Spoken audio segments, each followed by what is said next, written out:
status of submission on the online portal iti Barangay DTPs tayo.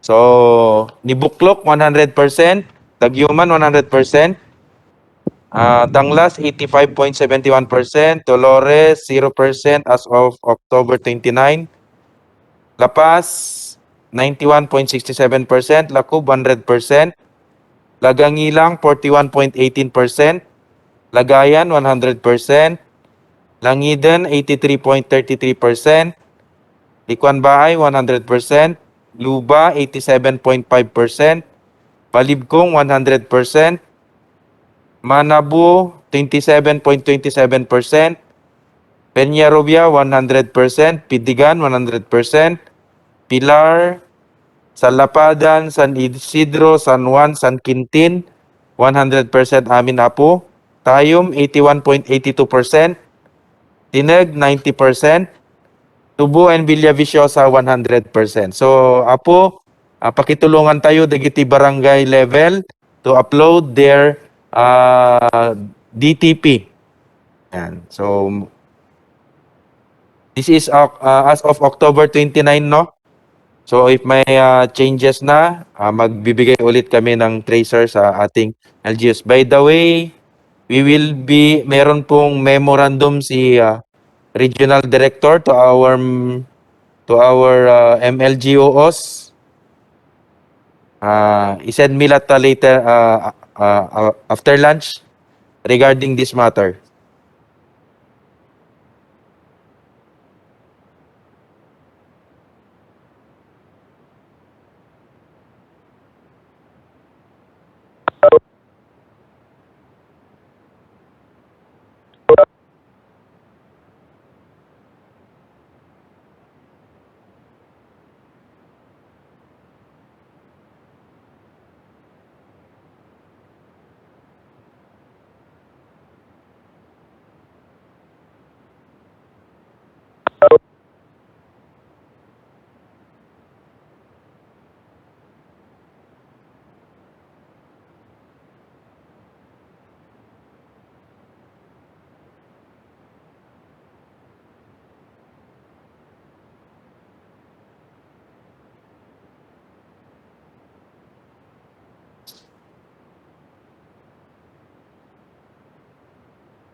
Okay,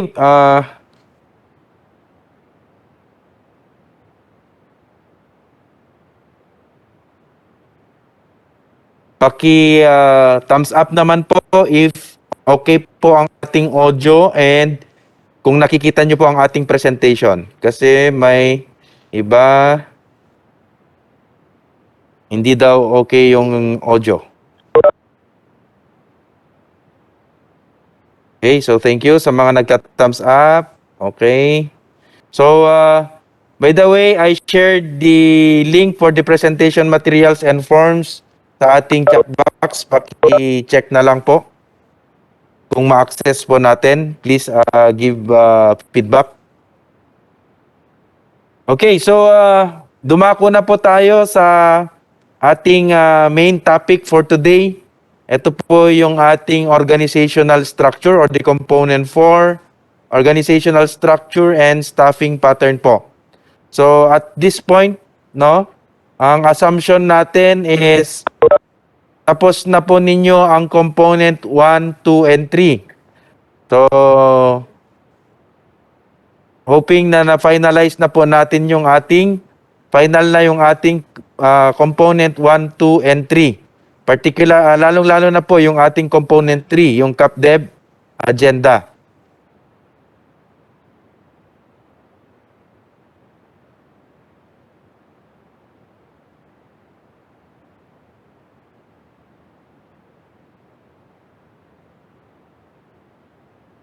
pakilagay naman sa ating chat box kung meron pang LGU na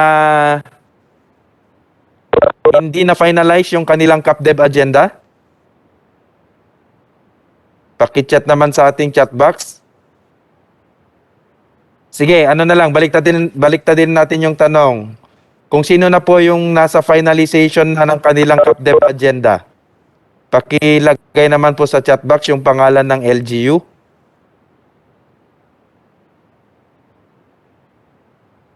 Okay, Lacub, Tubo, ongoing finalization. How about other municipalities? Lagayan, Talapadan, work in progress. Visiona, under finalization. San Isidro, ongoing finalization.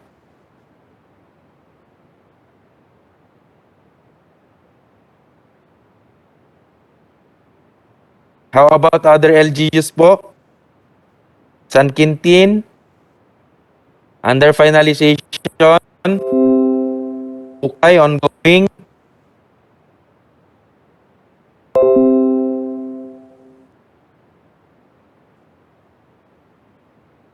Okay, so I'm asking this kasi kaskunak apo prerequisite na dito organizational structure and staffing pattern. DJI capacity development agenda.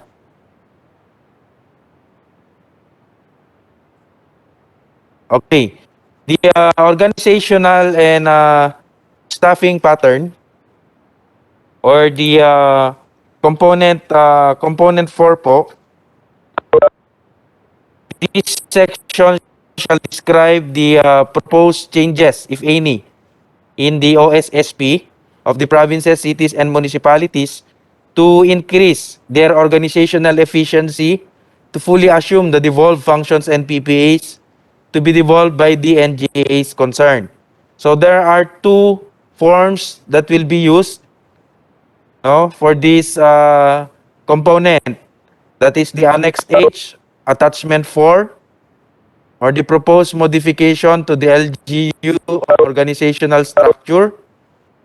And Annex I, Attachment 5, propose additional positions to the plantilla of LGU personnel. Ito po ay nango sa LBP Form number 3.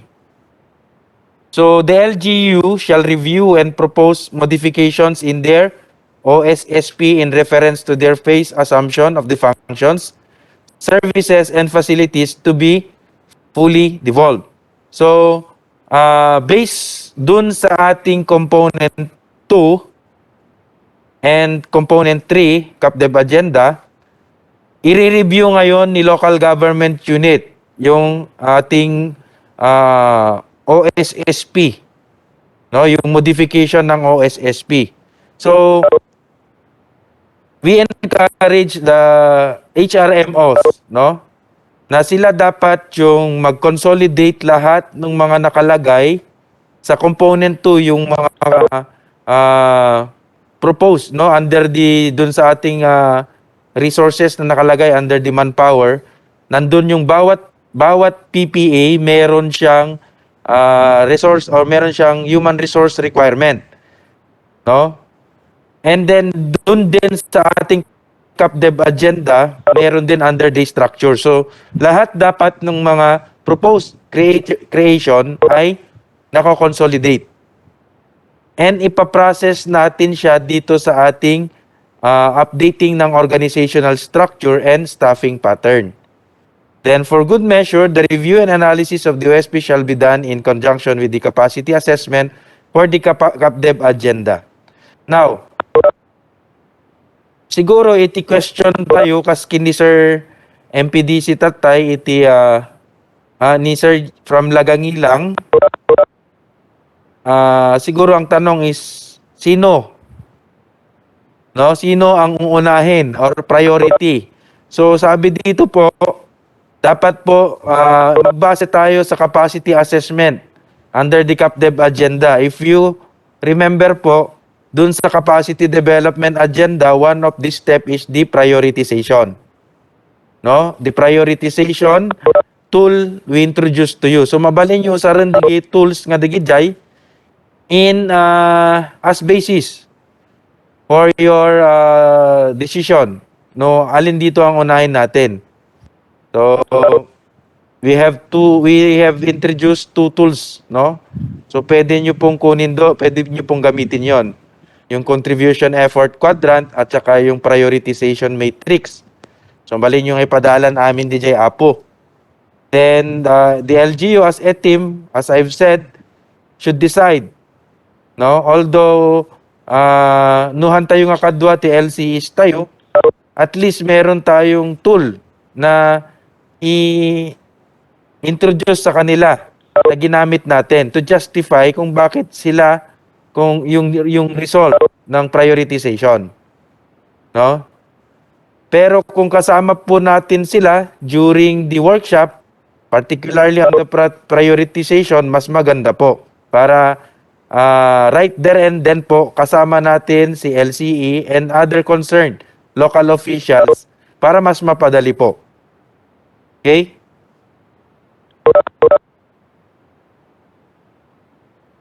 So these are the OSSP policy reference na gagamitin po natin sa ating pag-update or pag-modify ng ating OSSP. So let us be guided with the section 325A to G of RA number 7160 of the local government code of the Philippines, providing limitations on the use of LGU's funds. No, meron tayong tinatawag na PS limitations. Then, eto naman po yung mga DBM circulars and memorandums na na-issue as our guide, no, sa Local Budget Circular number 61 dated 18 March 1996, but as amended by the DBM LBC number 137 dated June 13, 2021. So mainit-init pa to. Ito yung Index of Occupational Services, Position Titles, and Salary Grades in the Local Government. So CY 2021 edition that provide position titles and corresponding salary grade assignments in the LGU. So ito po yung magiging basis natin later on sa ating attachment I. No? So kung ano po yung position titles and their corresponding salary grade. So LGU will determine. Okay? Please be guided with this budget circular. Then circular letter number 2007, the 6th, dated February 19, 2007, manual on position classification and compensation, and local budget memorandum number 82, dated 14 June 2021, or the indicative fiscal year 2022 national tax allotment shares of local government units and guidelines on the preparation of the FY 2022 annual budgets of LGUs. So, ito po para makita natin kung magkano ba yung ating NTA as basis, no, para alam natin yung limitation natin. And CSC rules and regulations and related reference materials. So, lalong-lalo na po sa ating mga HR, no? HR officers, HRM officers. So, I know that you are well versed with these CSC rules and regulations. So, kayo po ang mas makapagbigay ng tamang paggabay sa ating mga kasamahan sa local government unit, no, with regards to the CSC rules and regulations. And additional issuances that the DILG, DBM, or CSC may thereafter issue. Kung meron bang na-issue after this joint memorandum circular.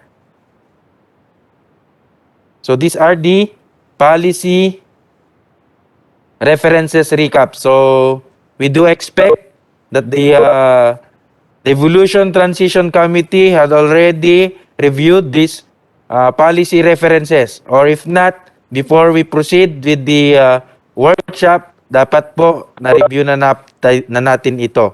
This will be our guide for the workshop. So this is the first form for this component. attachment 4, the proposed modification to the LGU organizational structure. So, na-share na rin po natin sa ating link.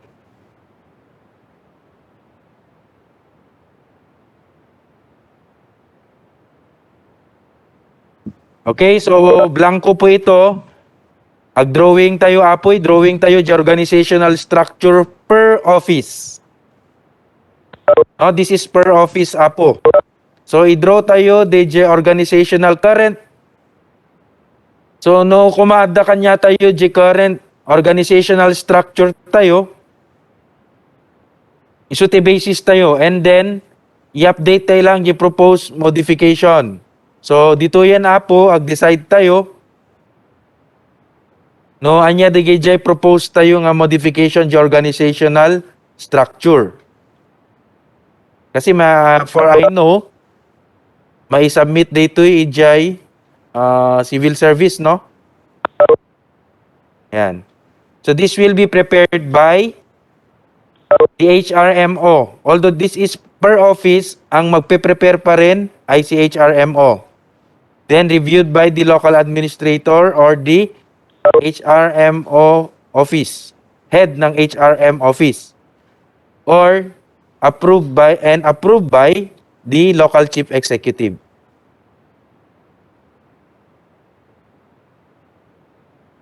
Okay?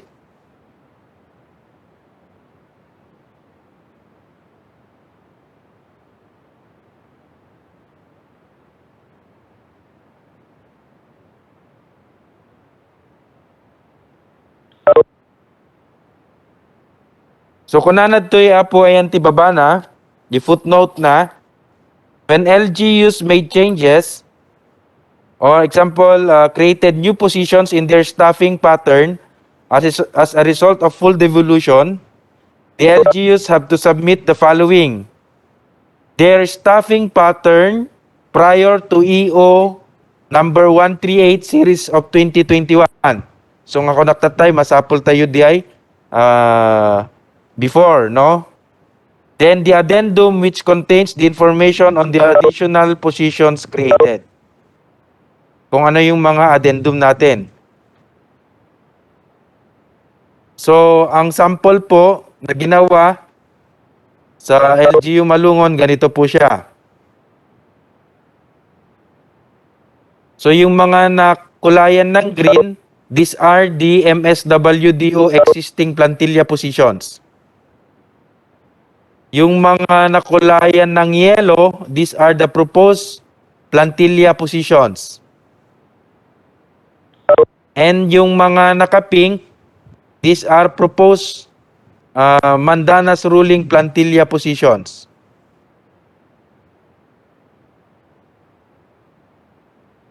No, yung yellow, siguro ito yung mga proposed pa noon before the Mandanas ruling. And yung pink, ito yung result na ng ating Mandanas ruling plantilla positions na maybe these are required by the national agencies when you absorb their programs. So yun po. So ito po yung sample natin for this attachment 4. Then for the proposed additional positions to the plantilla of LGU personnel. So, dito po, DJ may kadwa nga form or the attachment 5. Propose additional positions to the plantilla of LGU personnel. So, ipantayo po di item number, the old and new. Then, yung position title. Sabi dito, ilagay natin yung name ng incumbent. Okay, ilagay natin yung name ng incumbent. And if unfilled, indicate lang natin na vacant. So, put position in bracket if for abolition naman. So, dun po sa position title, lagay lang po natin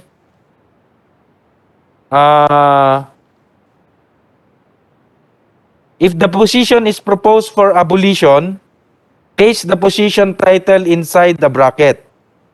No, ilagay lang natin dito sa position title, sa column 3, i-bracket natin siya. If the position is proposed for reclassification, place the previous position title in a bracket and indicate the proposed title below it. So, pantayo apo di baba na. So, i-bracket tayo muna di position title, di original, and then ipantayo di baba na di jay reclassified position.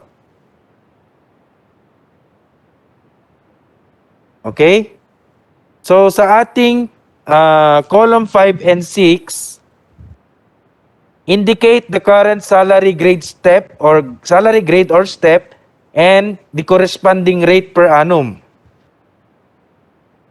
of each position. Then include as a footnote the compensation law or circular being implemented, kung ano man yung compensation law or circular na ginagamit. Then for the initial implementation of changes, attach a copy of the position allocation list. For column 7 and 8, indicate the salary grade or step and corresponding rate per annum of each position proposed for the budget year. No, kung ano po yung budget year proposed natin na salary grade step and the corresponding amount. And then for column 9, indicate the difference between the old and the new rates of compensation per annum for the budget year. So kunin po natin yung kanilang difference. Then again, it will be prepared by the HRMO and reviewed by the local budget officer, approved by the mayor.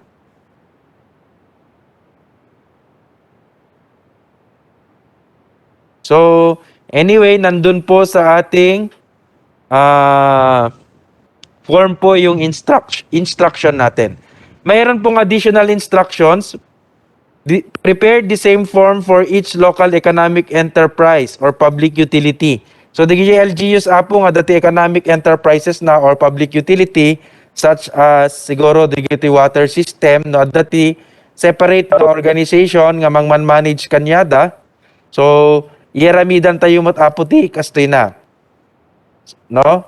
The same form. Then separate plantilla using the same format shall be prepared for casual employees whose salaries are chargeable against personal services appropriation. Okay, naalata diya po. Then only funded vacant positions shall be included in the plantilla. All unfunded vacant positions shall be removed or deleted from the plantilla. So again, note this form is a consolidation of all LBP form number 3A of all departments and offices in the LGU. So I do believe ang mga different offices ay meron po nito. Yung LBP form number 3A. So siguro pwede nating hanapin yan kay HRMO or kay budget officer.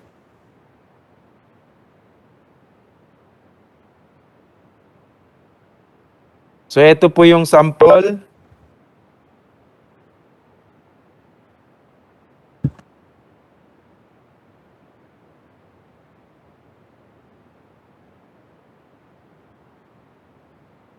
So these are walang incumbent kasi these are proposed creation. Kung siguro meron kang kung existing yan at pinapa-abolish, ilagay yung name of incumbent. Kung nire-reclassify, ilagay yung name of incumbent. Pero kung new yan, bago yan, walang incumbent, ilagay po natin.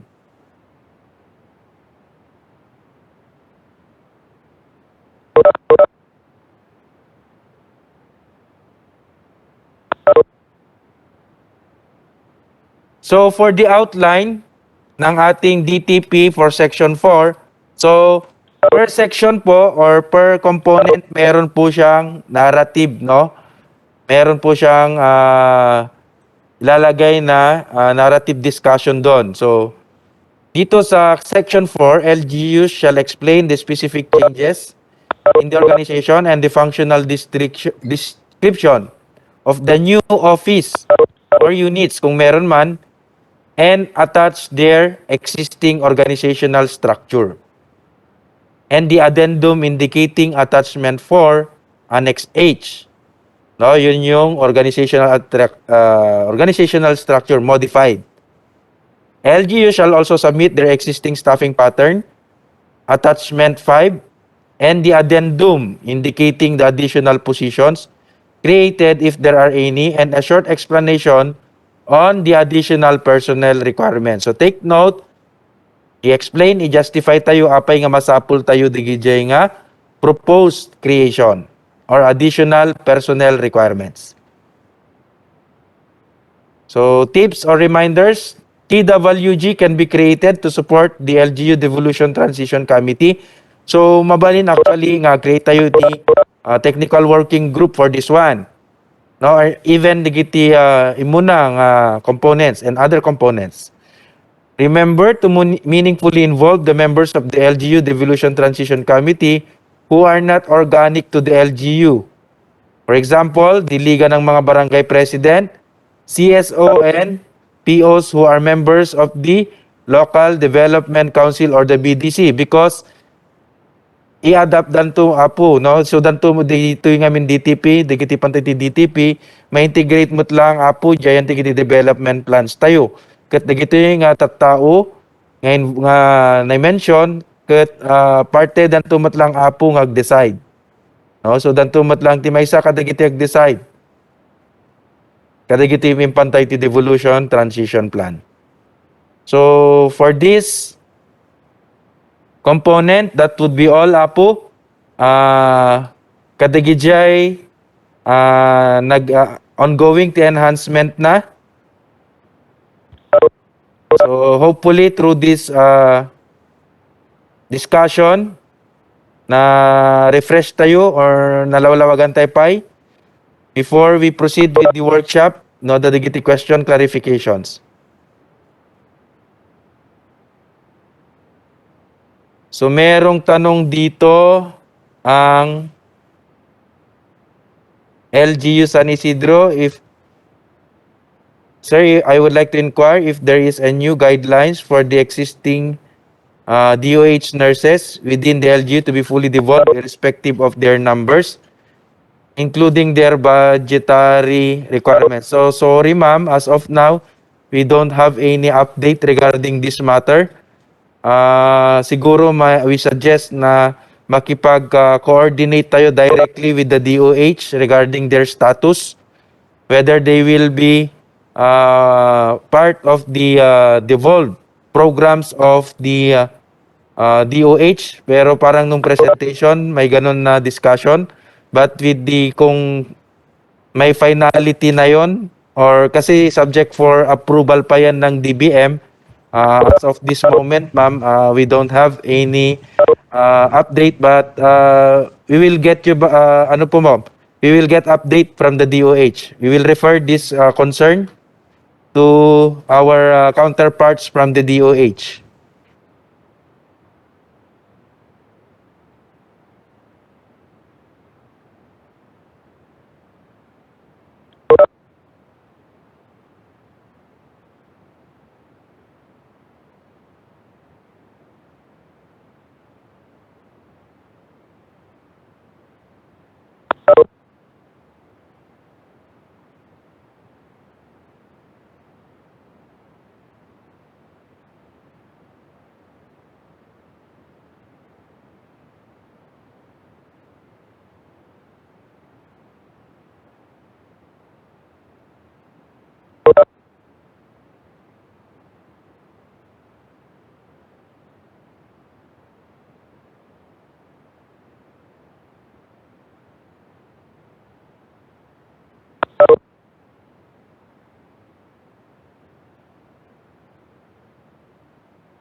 Meron pa po ba tayong clarification? Anyway, yung mga questions po na hindi namin masasagot at our level, we are taking them, i-note po namin sila, and we will forward to the regional office And hopefully we could get an answer until Friday po. So kung meron pa po tayong tanong or gustong i-clarify, any po regarding this topic po, pwede nyo pong isulat sa ating chat box. Kinokopya po namin siya kung hindi namin masagot, and we will refer it to our regional focal person.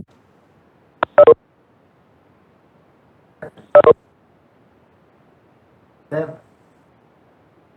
Yes po, we recognize LGU Lagangilang. baka mabalin mga labi ko sir at mag-bring na din pag-referan mi di mo percent mo kasi medyo Sir, presentation and the template was already shared. Sige, copy ulit.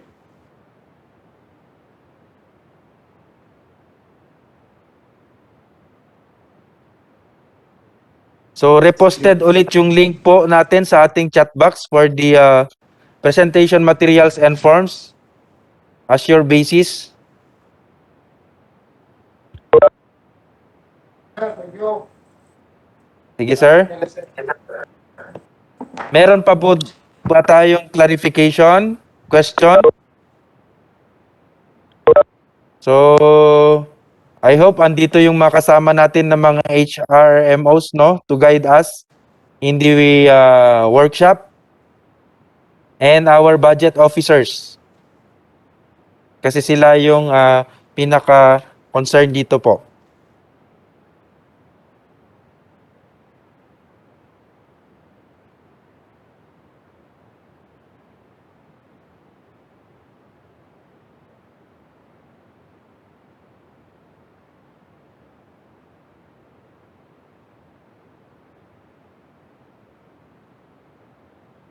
Okay, meron po tayong katanungan from LGU Lacub. Base sa prioritization, madami ang proposed position.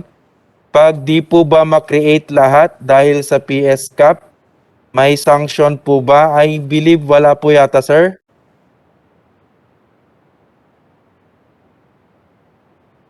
Kasi na-mention tatay, first part ng aking presentation, it will always depend on the resources of the local government unit pa rin po. Sa priorities and again, dun sa resources ni local government unit. So, syempre, hindi naman po natin pwedeng siguro i-penalize or i-sanction si LGU dahil kulang naman talaga yung kanyang pondo.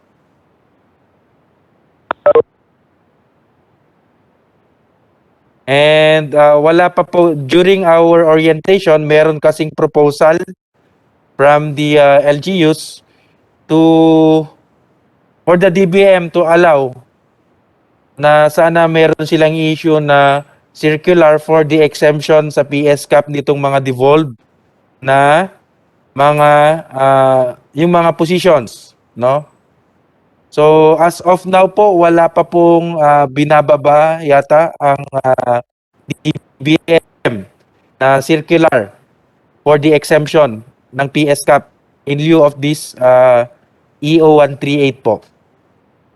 Nagtanong po ako kanina sa central office, wala pa po silang update po. Wala pa daw po namang nare-receive ang aming central office regarding that proposal.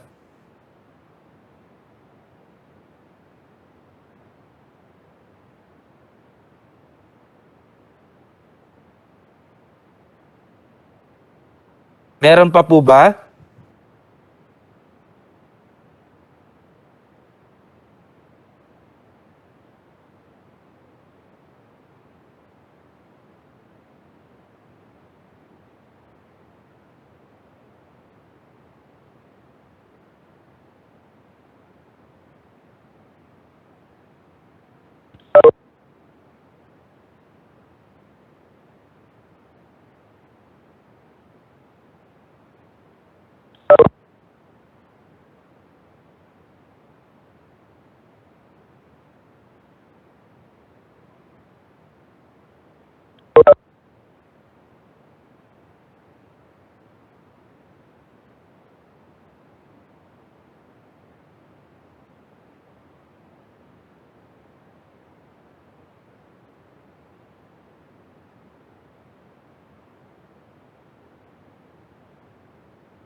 Hello, Sir Chris.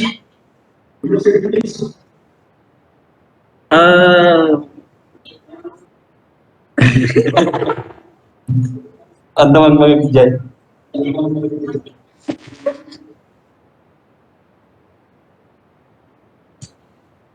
Yes, hello sir. Sir Chris, Yes, Sir Joel. may ano kasi sa problema kami sa Dagupan. Alam naman natin na yung population is 2,000, more than 2,000 lang. So yung mga positions na proposed positions, katulad, for example, yung sa nurse, hindi ba pwedeng i-base na lang natin sa ratio ng population yung mga ano, yung mga positions na i-create? What do you mean, sir, na i-base sa ratio? Kasi pagka katulad sa nurse, Sir Chris, no kuma at the proposed position ti nurse nga, let's say 5, di ba? Ket digi population nagbasitan mo it. Siguro mo taga adu una gilima yan ti population nga pa 2,000 laeng. Sir, required ba na 5 dapat? Meron bang legal basis? Hindi naman, yun, pero sir? ano lang, for example lang, Sir Chris. Oh, Sa that ibang would- mga position kasi Siguro, sir, kung walang legal basis na nagsasabi na dapat 5 or merong dapat number of nurses ang isang LGU, that would depend on the discretion of the local government unit, sir. ay okay, sige. Sige, Sir Chris. Thank you. Yun lang Yes, po. sir. May tanong, okay, si Sir Roland, no? Yung section 2.3 of LBM number 82 dated June 14, 2021. Share natin. Pinapa-interpret ni Sir, pero I'm not expert on this, sir, pero siguro baka dati kanunutan dagiti kakadwa tayo iti especially the budget officers who are with us. So we have the LBM, Local Budget Memorandum 82A. Iso ba dito, sir? Adjustment in the fiscal year 2022 National Tax Allotment Shares of Local Government Units and clarification on item 2.217 of LBM number 82 dated June 14, 2021.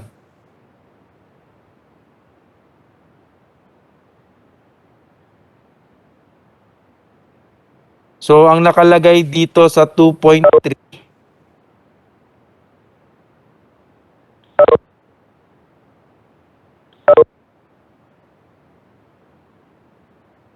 so since the indicative fiscal year 2022 NTA shares of LGUs under LBM number 82 were computed based on the 2015 census of population approved under proclamation number 1269 dated May 19, 2016, there is a need to adjust the computation and allocation of the indicative fiscal year 2022 NTA shares of LGUs. So sa 2.4 nakalagay naman, sir, accordingly, the fiscal year 2022 NTA shares of LGUs are hereby adjusted consistent with the foregoing. The details by region and by level of LGU are reflected in Annex A. The LGU shall be notified of their adjusted fiscal year 2022 NTA shares by the DBM regional offices concerned.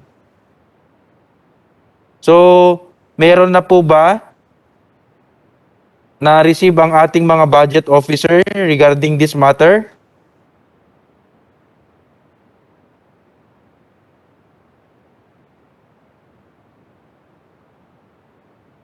So Sir Roland, siguro mas yung mga ating mga budget officers updated kung regarding this, kung meron na ba.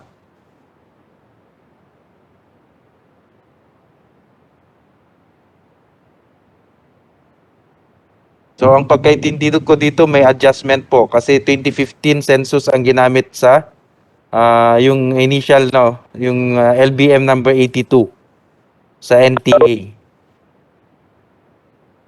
So 2020 na po ang gagamitin. So meron talagang adjustment.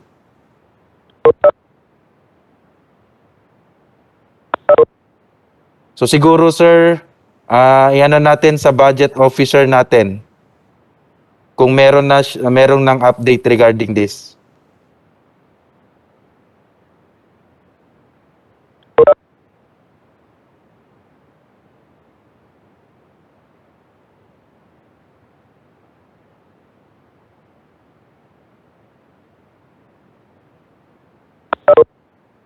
May bagong position index para sa health personnel.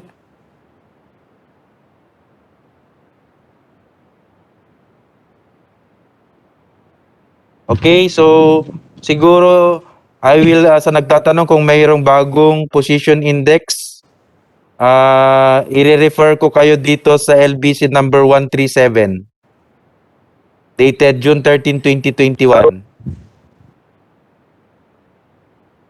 Sir Chris, good morning. Yes, sir. Sir, ipapaklarify ni Sir Roland is datoy section 2.80 datoy 82 personal services limitation of LGUs. Sir, ibasa.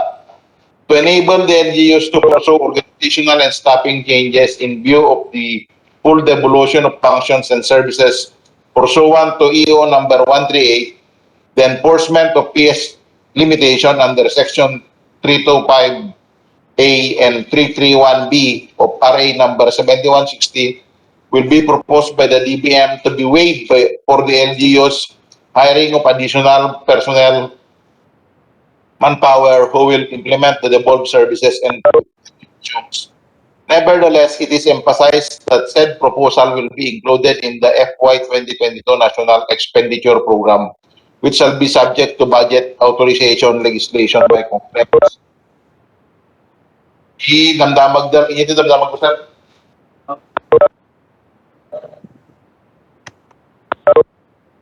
Wala no makaparan allocation nga, sir?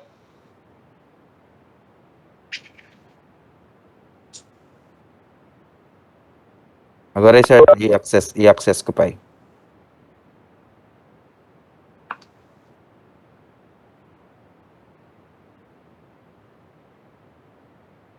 Basta dyan number 82 lang, sir. LBC Sige, sir, number 83. 83. Okay, 82. Sige.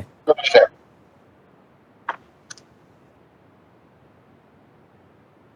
Section 2.3, sir.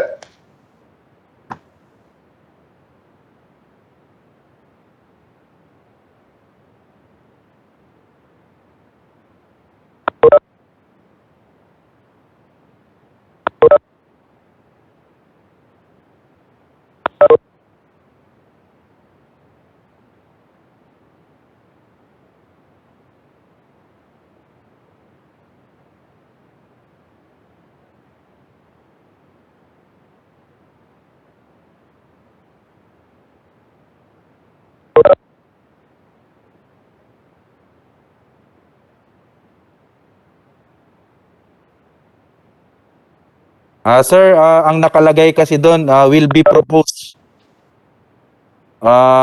Parang yun yung isu di bagbagak tatay sir, di waiver.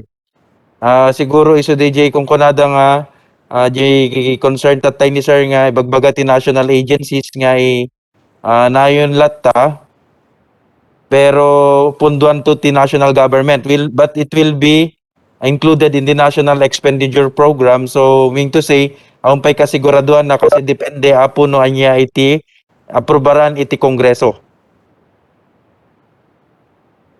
So still parang ano pa rin po proposal pa lang ng DBM. Subject for the authorization ng Congress. Yun po yung personal interpretation ko sir. Pero siguro if we have again our budget officers kasi sila yung mas may sa DBM kung meron po tayong update on this baka pwede nyo pong i-share ngayon po Or yung budget officer nyo mismo dyan, sir, sa Villa Viciosa? Designate lang di kami, sir. Di budget officer mi. Di kaya nila mamwano, mabalin mi di exceed di 55%. Dapat no may implement natin devolution. So, DJMat, sir, again, based from the context of the still a proposal pa lang, sir. So, balin siguro nga i-include yun dyan, ngam kasi konak, sir, yung sa prioritization, umun-una di kita priority dyan ti LGU fund. Pero di umasa kindi dyan ti waiver, so still nga, pwede rin naman ili-include, pero siguro no done to. Kasi ang nilalagay nasa kasi siya NEP siya ng national level National Expenditure Program. So dito pa mo sir no kasano ti kana. So we could not give any concrete response on the query, sir, as of now. Sige, sir. Thank you, sir. Sabi, sir.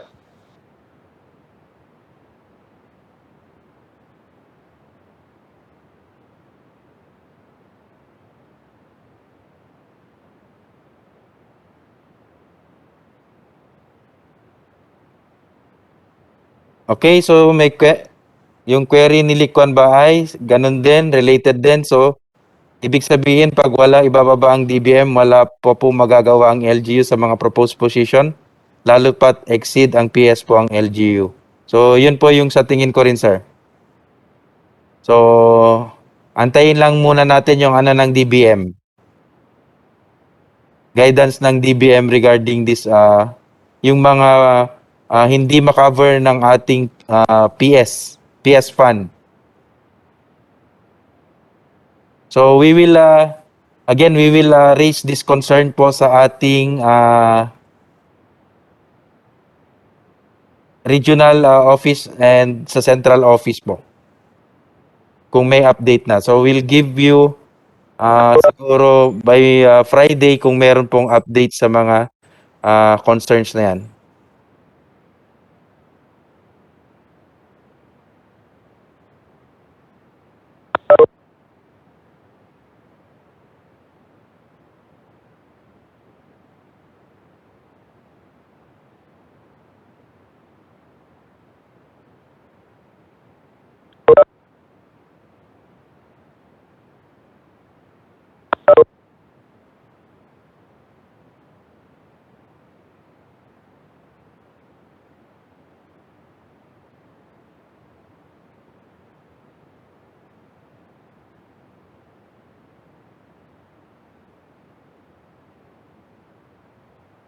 Other questions?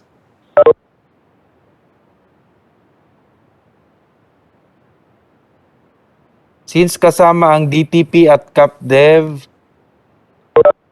ayan. Since kasama ang DTP at CapDev sa annual budget at kasalukuyan pa natin ginagawang mga ito, may bagong deadline ba sa submission ng annual budget? As far as I know po, wala po. Same pa rin po. October 16.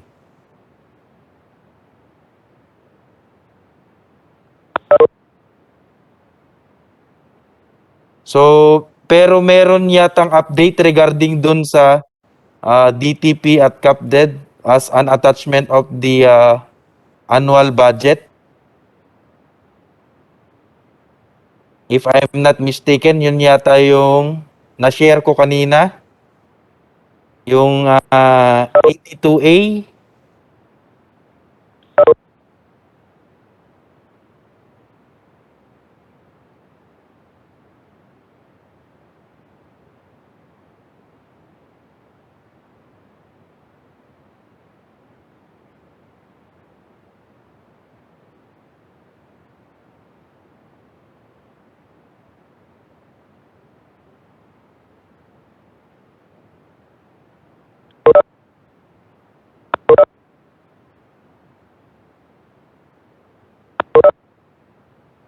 I-share ko lang yung kanina balikan natin para masagot tanong sa DTP and CapDev as an attachment ng annual budget. Correct me if I'm wrong sa mga budget officers dyan. This was dated August 19, 2021.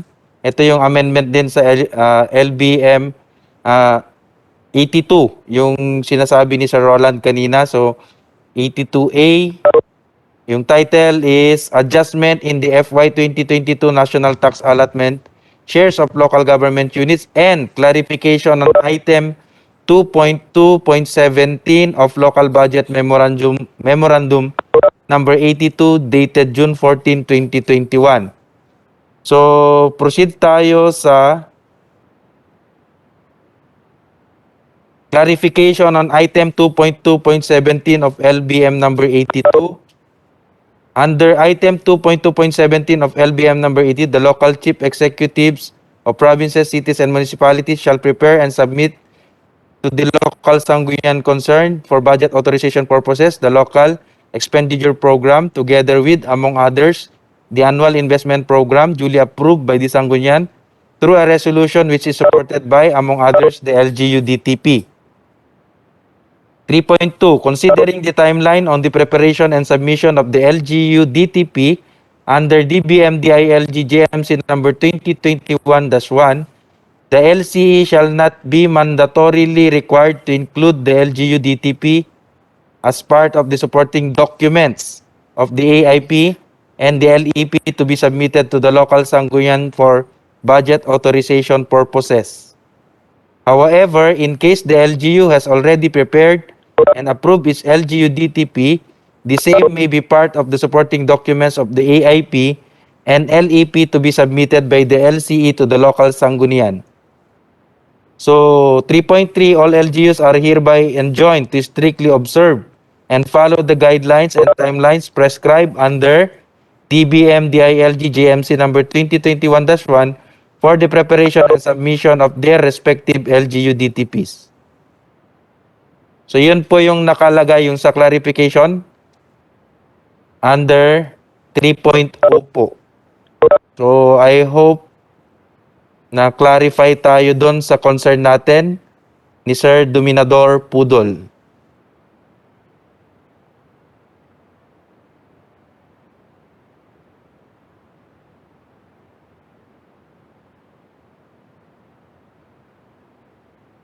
Or baka meron pong updated, again, no, from our budget officers. So, pwede nyo pong i-share dito. Part of our leveling off po yan. I am just sharing to you what I personally know and kung ano po yung nare-receive ng ating office. Pero, ang disclaimer natin, kung meron po yung mga ating mga budget officers, mas updated na mga issuances or guidelines from the DBM, so, i-refer po natin sa kanila.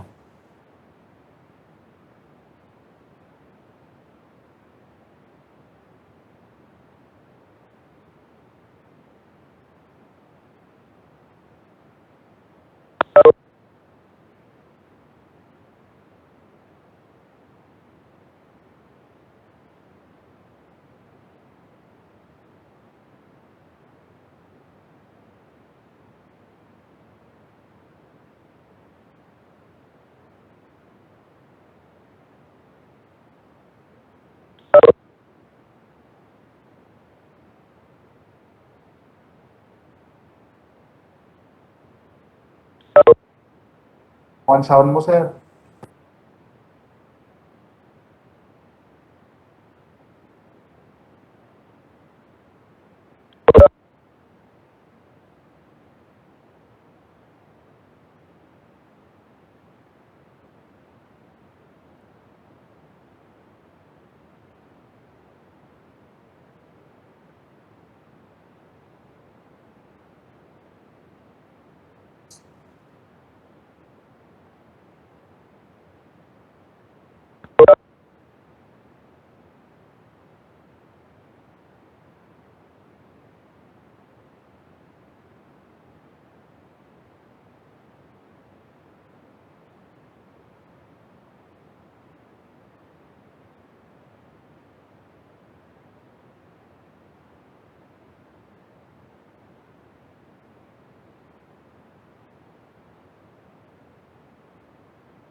Sir Jason, ano po yung shinare natin?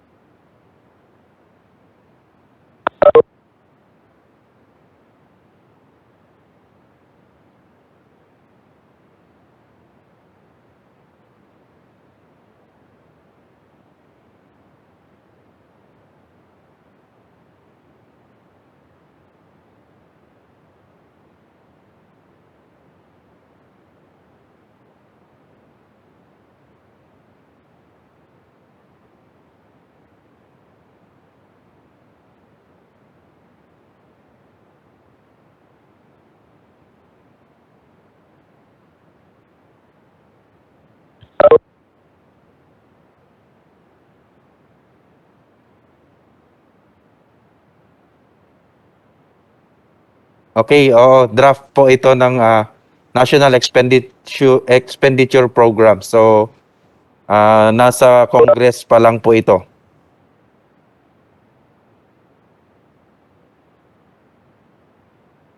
Yung concern kanina on DPS limitations, yung wave, that it should be shouldered by the national agencies.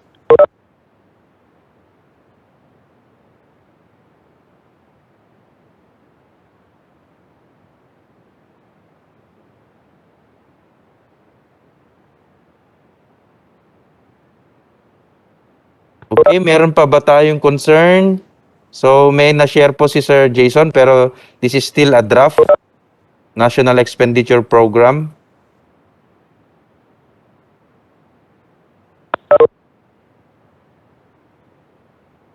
Meron ding na-share si Sir Cesar on the standards in RHU personnel population per number 1082. So, pwede po natin tignan yung mga sinishare ng mga kasamaan natin ng mga materials. Okay, thank you, Sir Cesar. Thank you, Sir Jason. Meron pa po ba? Concerns? So, time check po tayo. It's already 11:30. Anyway, kung meron pa tayong mga clarification, just put it on our chat box. Kung pwede po nating sagutin, bibigay po natin yan. Pero pag hindi po, i-take note po natin yan and we will refer it to our regional office and or other concerned national agencies po. And i-try po namin na makakuha ng response until Friday. So, yan po. So, kung meron pa tayong katanungan, especially po sa ating workshop templates po, sa ating forms, just feel free po to put it in our chat box.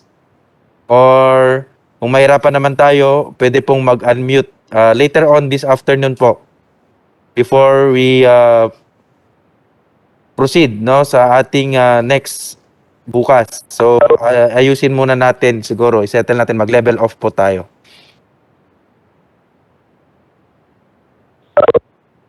Okay, so with that, Apo, I will leave you. I do understand you are gathered in one place, yung mga ibang mga LGUs. For the, yung iba naman na naka-separate po, please coordinate with your teammates or office mates with regards to the accomplishment of the forms if you are currently finalizing or enhancing your outputs po.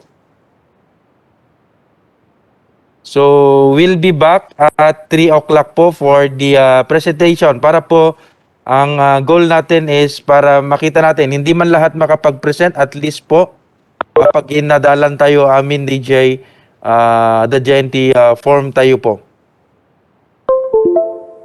As part of our leveling off.